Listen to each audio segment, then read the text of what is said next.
если мы говорим о Западе, там, например, вау, если ты богатый, тебя любит Бог. Тогда как у нас наоборот. А почему? Потому что русский человек неоднократно видел в своей жизни, как, извините меня за выражение, скурливаются люди, когда зарабатывают большие деньги.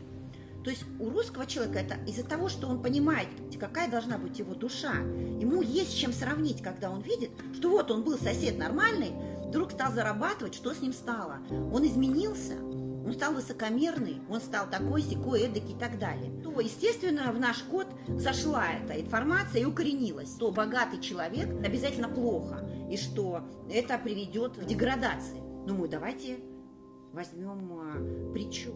Скорее верблюд пройдет в игольное ушко, чем богатый человек может оказаться в Царстве Небесном, да, сказал Иисус Христос. То есть это как раз об этом, и это как раз русская душа отражает.